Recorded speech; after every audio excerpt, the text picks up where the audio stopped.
অনেক মানুষ আছে যারা মসজিদের পাশেই বসবাস করে, অনেক ব্যক্তি আছে যারা মসজিদের পাশেই তাদের দোকান, তবুও এই বেহেশতের বাগানে তাদের 5 ওয়াক্ত নামাজ হয় না। আমার চোখে দেখা অনেক দেখেছি। দূর দূরান্ত থেকে পতঙ্গের মতো মানুষগুলো ছুটে আসে বেহেশতের বাগানে নামাজ আদায় করার জন্য, কিন্তু মসজিদের পাশে অবস্থিত থাকে অনেক ব্যক্তি, সেই সুযোগটা কিন্তু তাদের হয় না।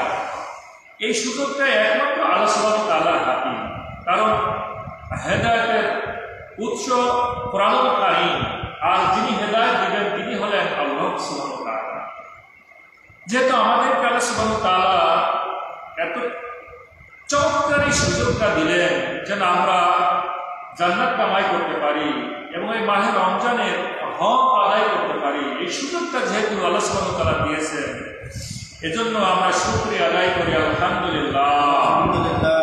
দরুদ এবং সালাম সেই মানবতার একমাত্র মহান শিক্ষক, মানব দরদি বন্ধু, মহান চরিত্র নিয়ে যিনি তামাম দুনিয়ার মানুষের জন্য আদর্শ হিসেবে পৃথিবীতে আল্লাহ রাব্বুল আলামিন পাঠালেন যে নবীকে, আরবি নবী আহমদ মুস্তাফা সাল্লাল্লাহু আলাইহি ওয়াসাল্লাম।